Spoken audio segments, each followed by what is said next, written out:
We are rocking and rolling. It is live time with the one and only Alexander Reid. And you got yourself right there, and you got me, Prash. Welcome. Are you a little bit American tonight? There's a little bit of American. Let me do my Bruce Buffer. No, as long as we don't do Ronaldo. Ronaldo's for another time. Yeah. Ronaldo's for another time. Bruce Buffer would be very good. Ladies and gentlemen, the live show is here.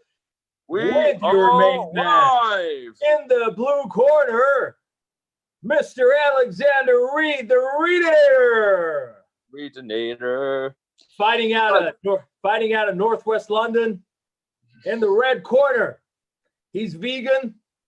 He's a little eccentric. Going down. He's got a good heart. They call him the Indian Rocky.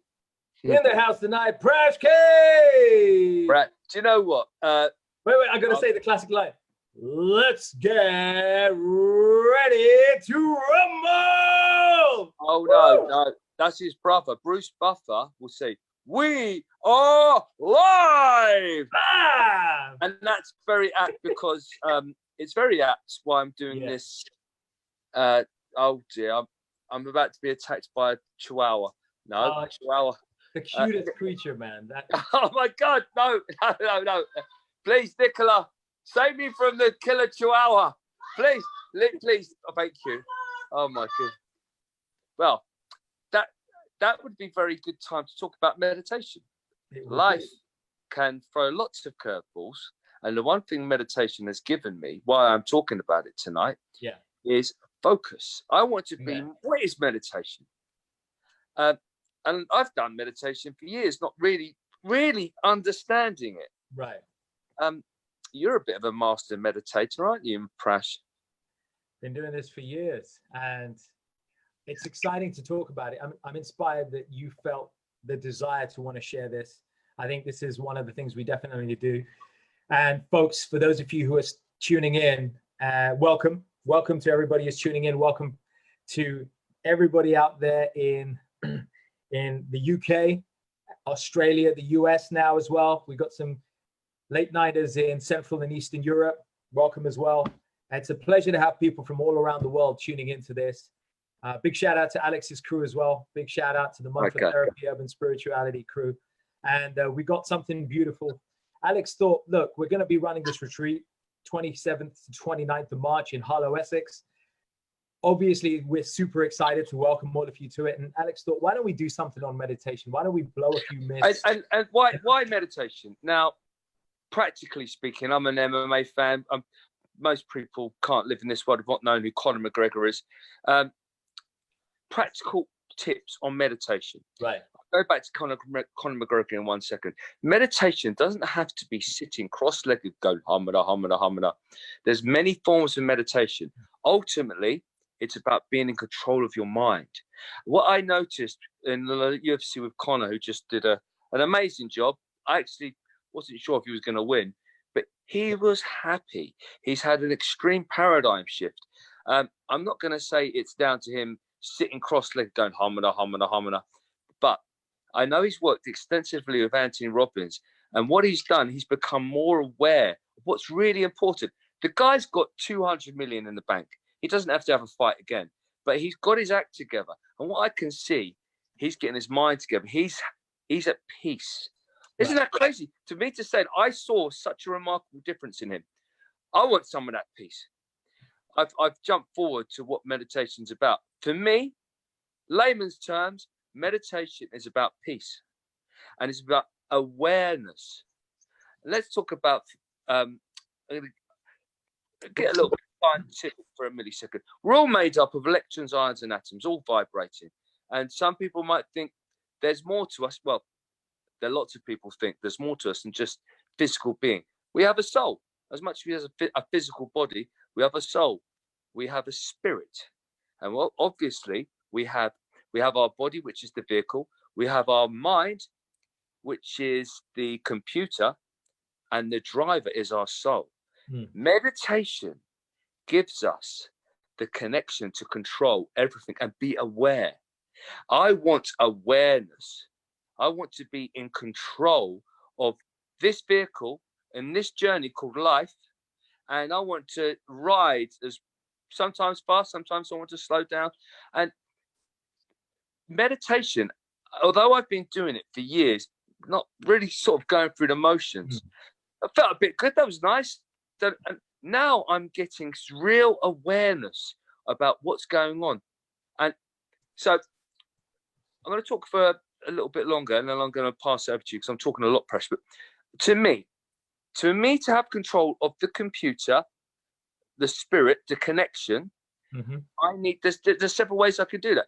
Obviously, what I see affects instantly my mind. What I see, my eyesight, I see a beautiful person that affects my emotions. If I hear a beautiful song, that affects my emotions. If I hear a nasty song, something scary, if I taste something, that affects your emotions and your soul and your spirit. If I hear, so you've got taste, touch, smell, said that, and hearing, and of course you've got your mind. You could just think of something, your thoughts.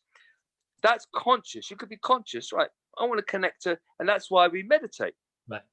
But then there's what's happening when we're unconscious and when we're dreaming. Who's that? Who's control? Who is that? I'm still not entirely in control. What I've started to understand through meditation, the ultimate thing I want is connection. And when I meditate and I'm not thinking about anything, I become connected to every single atom, fiber, being in the whole universe. You become one. And it's so relaxing. That sounds a bit heavy for some people, but when you understand the science, and science will back up what I'm saying. It's not even woo-woo. I've said woo-woo many times on it. This is science. When you become what, you lower your hormones, you go into a deep parasympathetic nervous system. It's so healing for your body. Everything slows down. And ultimately, if you're stressed and you're crazy and like, oh God, you can't see the wood for the trees. Right. Meditation will give you time, which is the most precious commodity in the universe. Time. It will give you time. You might have no time at all in the world because there's war going on, and I'm like, Christ, guess what? When you meditate and you become one with everything, you've got lots of time and you can calm down. That's my experience. And now there are many different ways. I'll talk a bit more in a minute. There's many different ways of becoming one. And seeing Conor McGregor, I thought he's been doing something to make him calm. Absolutely. and supercharged. People are saying he's got back to where he was. He hasn't got back to where he was. He's gone forward. He's gone forward. I'm going to talk a bit more in a minute, but what's your opinion? That's my opinion on what meditation. I'm really intrigued because you've often told me there's many different forms of meditation. Absolutely, and my journey with meditation began in 1988. 1988, I started meditating. I think when Back to the Future came out, just after Back to the Future 2 came out. So there's some years. You can tell by the grey hair here. And I very debonair. Yeah, very debonair. And I got into meditation as a way of counteracting grief and finding answers to the really unexpected and shocking loss of my mom at a young age. She was only 43. And it just ripped our family. And meditation was a tool for me to start to come to terms with what had happened. Initially, I thought of it as a way to find all the answers. But actually what I found was it was a great way for me to actually find inner peace and calm, even without knowing all the answers.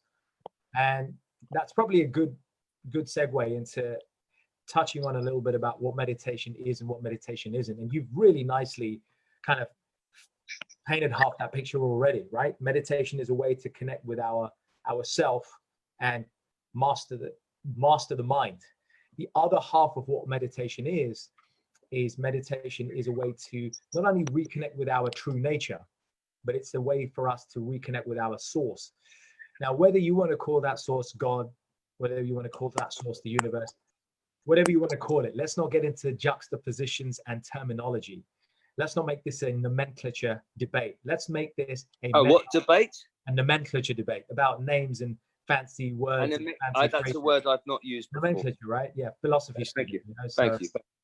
let's make this a metaphysical, scientific experiment, because meditation at its heart is supposed to be experiential.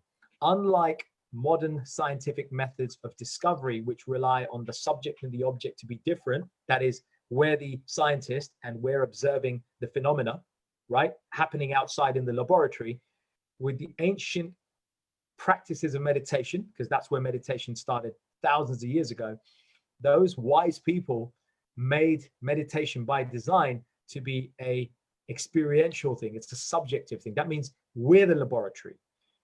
And why would we want to be the laboratory? Because we're going to get to experience what happens, as you rightly said, in our body, to our mind, to our emotions, and what we discover as our connection with something higher. There's an expansion of consciousness which is undeniable and in many ways indescribable. People describe it as white light. People describe it as sensations. Some people see colors. This is the beauty of meditation. The experiences of meditation are vastly varied and different from person to person, and none can say one is better than the other. And while we're talking about that now, let's talk about what meditation isn't. It's not attributable to one religion. It's not owned by one religion. It's not about being religious. You can be a meditator and not be a religious person.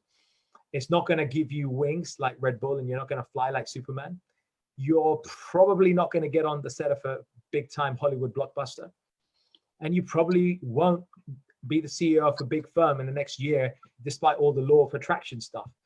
Let's put aside all this exaggeration and let's talk about what meditation can really do. Because I would argue, and Alex, back me up on this, I would argue that what meditation can do for us is far more valuable than any of the three or four things I just described. So let me just add to that. My own experiences. Meditation doesn't have to be in a box. This is one way into. I'm not sitting there cross-legged, like the picture the iconic picture of someone meditated, which I used to promote this tonight. There is a way, to me, clearing your mind and not thinking on one subject, or as we do in mantra therapy, chanting, and it becomes hypnotic and it relaxes you, and all your stresses and strains go, and after a while you just start feeling not ecstatic, but you feel peace, calm. Absolutely. You know, you're not smiling like this. Yeah, hey, you could do, but you're just. I mean, think of Buddha smiling. I'm not a Buddhist by any means, but I mean, Buddha is not going like this. But he's like, he's calm. That's calm. That is so beneficial for longevity, for healing. But like Master Yoda would say, again, I love a bit of Star Wars. I will meditate on this. You can meditate on an actual subject. And I have often spent many hours reflecting on my past, from a non-emotional standpoint, detached. That's the trick. You've got to try and not be over stimulated. There is a time to be emotional, to heal emotions in hypnotherapy. We're not talking about hypnotherapy. That's something different. Incidentally, hypnotherapy is a great tool to use to heal. But meditation, if you don't know hypnotherapy, with a few simple lessons, which we're going to be teaching on our retreat on the 27th to the 29th, is a great tool to self-heal. Now, reflecting on your past, I'm specifically thinking of something to see how far I've come, where I've come from, what lessons I've learned, so I can understand my present and where I'm going in my future, to give me hope, to give me power.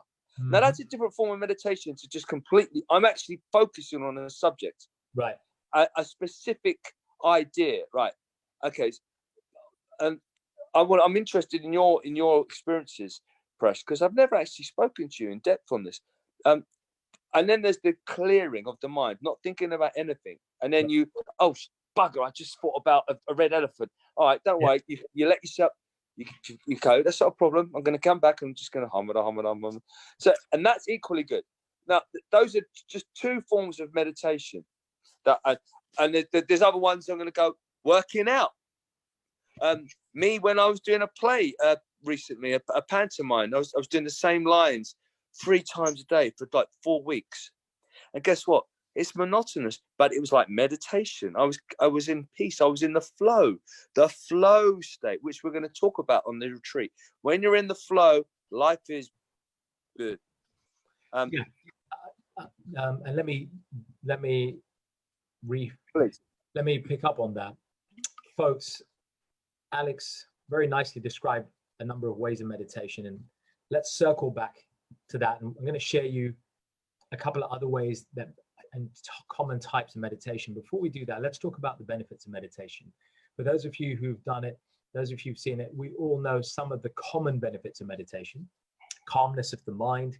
But there are so many levels of benefits, and we can actually take them and put them into these key areas, right? Physical benefits of meditation, so physiological and physical benefits of meditation, mental and cognitive benefits, behavioral benefits, emotional benefits, and spiritual benefits. So 5 different types of meditation. And by extension, I'm talking about benefits that percolate into both our personal lives and our professional lives. And obviously, as we want to keep it real, it's urban spirituality. We're not here about chanting and meditating in mountains. We're about living the real life right here in the concrete jungle. That's why it's urban spirituality. So let's talk about these 5. Physiological, Alex, you've alluded to it already. Meditation helps us on a deep-seated level to help to repair our cells, to cause healing, to reduce negative hormones, cortisol. A lot of the negative stress markers are reduced by meditation because it gets us into states where the body is more conducive for healing. So there's lots of physical and physiological benefits to meditation. Obviously, Alex, we could spend the whole episode on just talking about the benefits for sports performance due to meditation, where you start to visualize the result that you want, all of that. But we've got limited time. So that's one area. Listen, visualization is a form of meditation. Going to come to that. Yeah, let's come back to that in a second. So physiological benefits. Number 2, mental benefits. For mental, meditation is prescribed on the NHS for people with mental disorders, mental anxieties, negative personality disorders like NPD, ADHD. So a lot of mental disorders or anomalies are also benefited by meditation because they help to bring a certain level of calm, which helps to reduce the vacillations. That is the tendency for these things to happen in those states. So many other things. Thirdly, emotional benefits. Emotions are calm. What did you say at the beginning? We make better quality decisions. We don't snap at people. We're a nicer dad. We're a nicer wife. Yeah. We're a nicer boyfriend or a girlfriend. We're a nicer employee. We're a nicer boss because we're not running from a place of emotional response. We're now centered through the regular practice. And you have a pressure valve. The underlying word is regular. The regular practice of meditation is that pressure valve. It releases a lot of that stuff and it brings out emotional. So that's 3rd, emotional benefits. 4th, behavioral benefits. A lot of people who have bad addictions. Addictions is a major thing that benefits can help by. Negative tendencies like biting nails, food disorders, addictions, obsessions, indulgences, and for that matter, intolerances, right? All of these things are benefited behaviorally by meditation. Again, the regulated practice of meditation has a mysterious side effect on our behavior, and you start to become clearer. You've just given the example of Conor McGregor. Couldn't have thought of a better and more timely example at the present time. And then lastly, spiritual. Enough said. Meditation allows us to become still. And what meditation is doing is it's like going on the motorway and the police have just put a blockade on at 2 o'clock in the morning and you can't drive on the M25. What happens? All the traffic is stopped. Yeah. So all the traffic on the motorway is stopped and there's silence. And in that silence, we're able to start to perceive the true reality of who we are, what the hell we're here for, why we're suffering, where we're supposed to go. A lot of these really fundamental questions that we avoid, frankly, because we're too fucking distracted by this shit and everything else, right? This stuff, we're attracted by this and this and this. And we forget why the fuck we're here. And, we get distracted. So when we're undistracted, we're able to start to ruminate or meditate or reflect on those hard, fundamental questions of life, which actually bring true joy and true happiness. So there you go. 5 benefits of meditation. Alex, you wanted to chime in? Okay. All right. listen. I'm going to be devil's advocate, and I agree, and with everything you've said, and I'm just thinking of the Alex a couple of years ago. All right, I've heard all this stuff, Prash, but I mean, I just can't concentrate meditating. I do it for a bit. We had a guy last night we were talking to, suffers from PTSD, and I talked to him about this. But I'm going to be that guy with PTSD. Right. And I've suffered with PTSD, but I'm not here to go about that. But all right, yeah, I heard it's really great meditation. You're telling me it's going to give all these benefits, but how do I do it? I just haven't got time to do it. I just can't focus on it. Well, I mean, is it really, let me just see very quickly. I've known about all this stuff for years. We have all these resources, and it's only recently in the last year I've started to actually use the resources which I've had in my pocket for 10, 20 years. Why? Why is that? There has to be a motivation for meditation. And first, we've got to understand the benefits that it can give. In order to be wanting to try something, we've got to have a reason. So understanding why we should meditate is a big part of actually getting on the road to start meditating. Then the how follows later, right? So now we've got a understanding. We've just gone through why, 5 powerful reasons of all areas of our life, touching every single area, personal and professional, why we could meditate. Then obviously, then the how comes. But let's talk about, as you said, the different types of meditation. The meditations that Alex described, those are different types of meditation that we can do.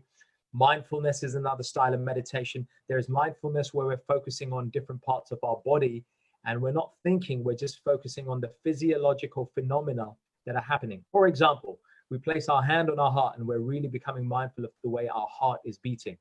One kind of meditation.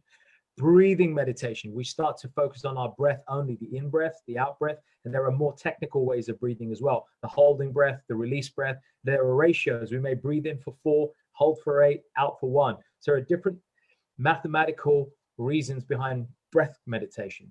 Then you've got the walking meditation, one of the ones that we're going to do on our retreat, conscious walking meditation. I'm going to do a chocolate meditation for you guys out there. Oh man, that'd be interesting. I'll describe it quickly. You're going to absolutely savor 1 square of chocolate and absolutely become the chocolate. Oh mate, and that's going to be amazing. It's simple. When a simple analogy like that, maybe you guys can imagine that. Imagine you've got 1 bit of chocolate and you're smelling it, you're looking at a texture, you're creating desire in your mind, and you're like, but you're controlled. It's 1 piece of chocolate. You're going to savor every succulent morsel of this, these atoms, nutrients, ions, and neurons vibrating at this frequency, which are going into your mouth and melting, and you can almost taste it now. I'm doing a slight quick analogy of a chocolate meditation.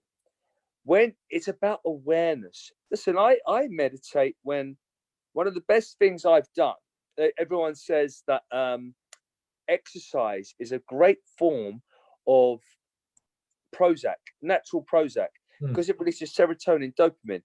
When you go and exercise, when you've got the shit hits the fan, I've always gone to the gym and worked out, even when I don't want to. Why? Because I'm moving. I'm focusing on something which is not completely complex, right? Like lifting a heavy weight, for instance, up and down maybe 20 times for 10 sets, and I'm a bit tired. I've got to lift it up again in a minute, and I'm struggling to pick it up. Or maybe I'm fighting someone in the gym, not all out war, a friendly spar, a roll. I have to focus about him not bending my arm around, otherwise I'm going to get twisted. Guess what? I can't got time to think about my problems. It's like trying to balance on 1 leg. I've done this with my students. Balance on 1 leg, and if come on, focus. Imagine you're on a tightrope. You've got to balance on 1 leg. You can't think about any problems. If you do, you fall over. So this is where a simple analogy of exercise, moving meditation, fabulous. Moving again, as I've said many times, Mr. Miyagi, wax on, wax off with Danielson. It's another form of meditation. And then just a couple others, mindful of time, we're nearly at the top of the hour. The other types of meditation, other common types of meditation, ones we just described, mindfulness, are akin to Vipassana. Vipassana is a silent form of meditation, again, where you're focusing on aspects of the body. Then there's mantra meditation, where you're using powerful vibrations. This stuff is badass, guys. We're going to experience that in the retreat at night and in the morning. We're going to do mantra meditation, which is a powerful, deeply transcendental and metaphysical way to tap into our higher faculties, our higher resources, and really start to penetrate our subconscious and our cognitive faculties to really unite them, to bring them together. And that's a really powerful form of meditation, using mantra, sound vibration. And then you've got guided meditation, where you're using an external source. And in fact, Alex, I was going to say to you, because we're pretty much out of time here, if everybody would like, we will do one of these nights, we'll do a guided meditation live here on Facebook, and we'll give you a taster of what it's like. What are people saying? Do people want a meditation? Yeah, we'll do it. We'll do something, man. I'm sure they'll love it. We'll do a short guided meditation. Now, that's one of the easiest forms of meditation to get into, because you're getting the stimulus, the guidance during that journey of meditation over that 10 or 15-minute period. And sometimes music is used to enhance and deepen the effect. So that's another form of meditation. So those folks are the common types. Between Alex and myself, we described the 4 or 5 common types of meditation that are out there, and that you can pick, or you can choose a couple of and use them in different ways in your life to find the ones that resonate with you at any given time in life, because that will change according to your circumstances and your life situation. So I think we're at time, Alex. So 27th to the 29th. Yeah. Alex and I will be in Harlow, Essex, at the beautiful 5-star Chantry House Carbon Retreat Center in the heart of Harlow, Essex, for 2 days, 2 nights of a powerful detox and transformation experience. I've got a boiling question. I'm gonna go on another 2 minutes. So I know the great powerful benefits of mantra meditation. I felt a bit, even as open-minded as I am, when I'm chanting these different ancient science technological chants, which are designed to make you access certain parts of your brain. I'm like, this is a bit silly. But after about 10 minutes, I was like, I feel really good. I mean, not like just super ecstatic, but actually, no, that's a lie. I felt ecstatic. And I'm like, okay, so why did I just say that? Because people can just sing a song, their favorite song, and they get energy. They can equally, they can sing a song and feel sad. And I'm like, so this is what the trick was with the meditations. Shoot me down the flames if I'm wrong, Prash. The mantra therapy meditations are all designed scientifically by people much more advanced than myself to make you feel calm, happy, and peaceful with special. And that's the difference. And it's that ideally we want those feelings. We don't want to feel sad. There's songs that we can sing that can make us feel sad. But that is another meditation. It's a conscious meditation. You might be unconscious, but every time you sing it, you get sadness. There's songs that I sing that make me want to cry because they remind me of certain things. To some respect, that's good, because that's allowing me to heal and let out those emotions, which are how many times do you see people are so stiff and tough, stiff upper lip thing, and they hear a song and they cry. That's not a bad thing, because that music, that sound is healing them. But ultimately, we want to feel good. That's my question, Prash. With music. Absolutely. Meditation with music is also another style of meditation, using classical music, using ancient music, using certain types of music that elicit certain frequency responses from the brain that are conducive to a meditative state. So generally speaking, listening to fantastic bands like Metallica or Def Leppard, other heavy metal bands while meditating, probably not the best thing. Listening to Miles Davis, if you're had a ton of weed, maybe. But generally, there are certain types of music that are very conducive. Well, what's it, all armies going into war? What do they have? The drums.